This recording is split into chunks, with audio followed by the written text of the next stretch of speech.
Guys, this is a serious question. Serious question. Wuthering Waves is coming out soon. How many of you guys will try it? And be honest, no joke. Because here's the truth, right?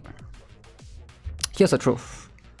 A lot of people told me they're gonna skip Wuthering Waves. Skip! They were like, I'm gonna skip. Then I'm like, okay, what are you skipping for? I'm gonna skip Wuthering Waves for... Some of them mentioned Zen Less Than Zero. Some of them mentioned Azul Promilia. Some of them mentioned... what other games is coming out this year?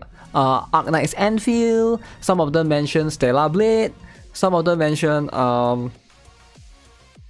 Girls Frontline 2. Global. Wow. Tower of Fantasy 2. Tower of Fantasy 2. So yeah, it is something that I see a lot of people say. And I get it, right? You can only play so much gacha games. But Wuthering Waves. Wuthering Waves. Skip for GTA 6, but it's not coming out this year though. With its tight release in late May, the odds are good that many players may hop onto the hype train and stay bound, since there's an unwritten anticipation that Wuthering Waves may be the next big thing. While Genshin runs dry until Netland, Wuthering Wave could be, not to say a Genshin killer, a fresh breeze of air in its genre, somehow like Final Fantasy XIV to World of Warcraft. Although I think it's pretty unlikely that will be a tragic flop of a graphic blender like some Asian or Korean MMORPGs for their genre. Wait, what? Is he saying that it will flop? It's unlikely that will be a tragic flop, okay? Despite waiting for more anticipation for Azul Promilia, I will try 100%. I will 100% try Wuthering Waves, but likely stay with Genshin because playing more than one open world gacha is too much, too time consuming. Also, as playing 2 MMORPGs is overkill. Okay, I like this perspective. I like this perspective. This is very, very interesting. Gen killer. Okay, first things first. Let's first look at the most important thing. Because there's been this drama on Twitter about Wuthering Waves not garnering enough pre-registration. So let's have a look. So this is the current Wuthering Wave pre-registration, alright? This is the current one. Wuthering Wave. So we have 16 million, sorry. We have 16 million, alright? So we are halfway there. Halfway there. So the goal is to reach 30 million. So there are some players on X.com, on Twitter. They are very worried that what if Wuthering Wave don't reach 30 million? Because a lot of other games could reach this milestone easily. Do players not care about Wuthering? I'm skipping Wuthering Wave for ZZZ. Wow. So you're skipping this game for ZZZ. They are both different games. I'm not sure which is better overall.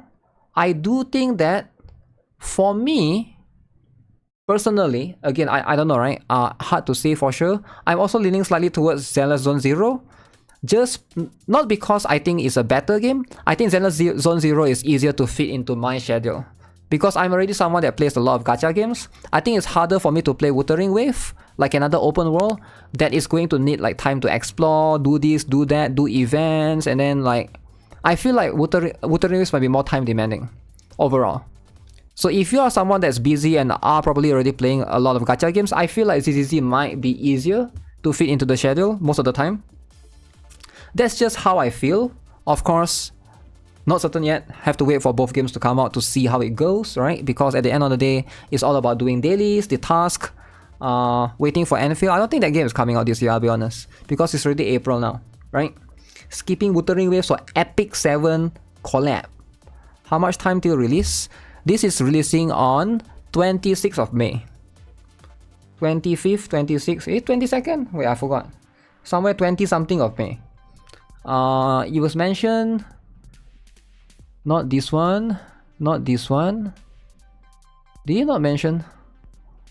It was mentioned the other day, but they have ever since not put the dates. Why would they not put the dates here? Huh. Is it just to protect themselves? Sometimes they don't put the dates here to protect themselves. They could still change it, yeah? 22nd. Yeah, I forgot. It was 20 something. But yeah, it's going to be something to I feel you on that. I can play Honkai Star Rail because it's not super time consuming. Yeah, that's what my point is, right? So there are some games like, it's easy to say which game is more fun, but it's probably more complicated to say which game can you fit into your schedule easier.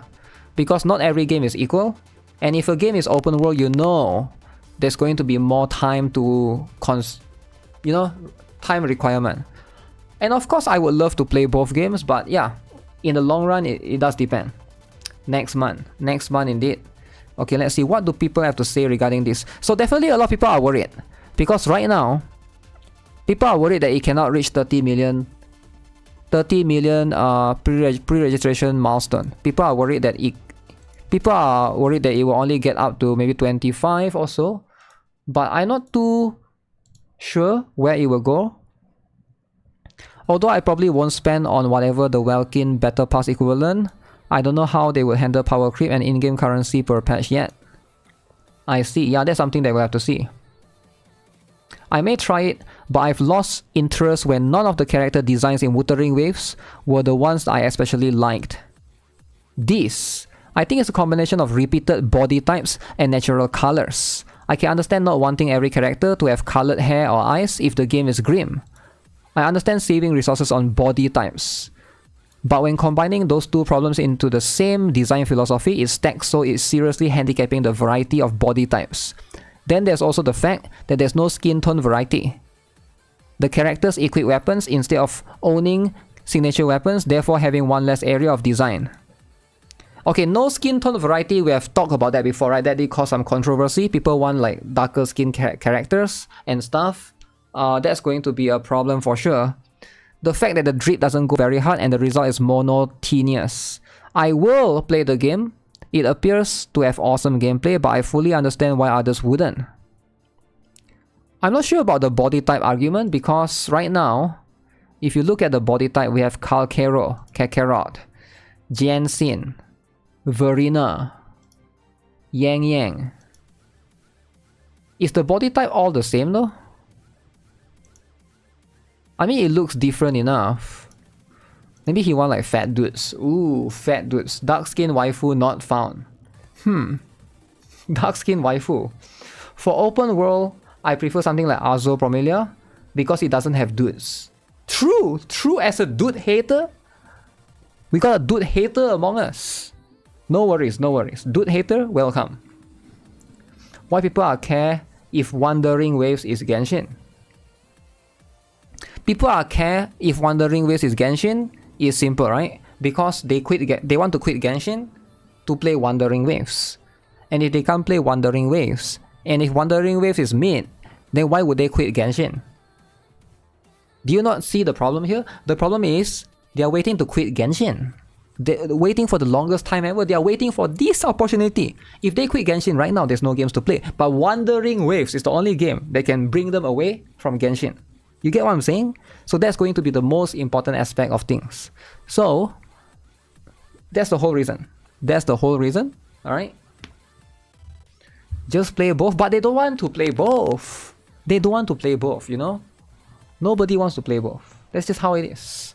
Why don't you play Mobile Legends? Mobile Legends bang bang! My favorite. I'll play it one day, alright? Mobile Legends is something that I'll play one day. I need plus size characters. Plus size characters? Plus size characters, eh? If it's anything close to how they handle it in PGR, I'm sold. But it is a Kuro game. So I recommend to just hold all your currency for a character you really like. Playing PGR since almost released, and I never followed meta. I'm still using 21 as my Dark Tank because I like her, and I despise Dark Karen. Meta Dark Tank gameplay, I won't get the highest scores, but that's fine.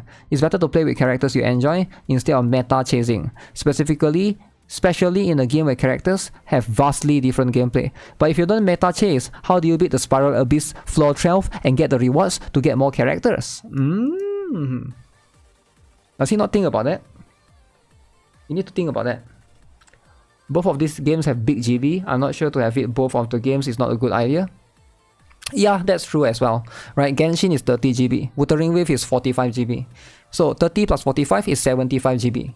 So most phone is 64 GB. 75 GB is more than 64 GB. So you have to upgrade the phone. You have to sell your phone and buy the 128 GB variant. So let's say you have 128 GB. So now you have 75 GB because you have both Genshin and Wuthering Waves. So you install Nikkei, another 20 GB. So now you can barely keep one episode of hentai of your favorite. So now your storage gone. Alright. So I think people are in that dilemma. So if you want to fork out to play all of these games, you need 256 GB phone. And yeah, not 256 GB is just not mainstream yet for the time being. It is very complicated, so very, very big space as well. That could also be a different issue, different problem altogether. Need PvP mindset in the PvE game. I don't get how people say Acheron and Ranmei is terrible design. Terrible? Don't play on phone? Believe it or not, there are some people that only have phones nowadays. Unless you have it on a different phone. So you buy two phone. You buy two phone. One to play Genshin, one to play Wuthering Wave. Why would they do that? Why would they buy one more phone to play Wuthering Wave? They can just not play Wuthering Wave. You think people are crazy for these games? Of course they're not gonna do it. Why would they do that? It's just a game. Who cares? You know, just choose one. Just choose one. It's not that hard. Playing of this scale as well. I'm a fan of open world games. I will play it. I didn't play the beta, but I do like the look of the world and combat system. I do like the look of the characters, even if some are a little too monochrome for my taste. It's something I can get past though. As long as I enjoy the game, I'll probably spend on it.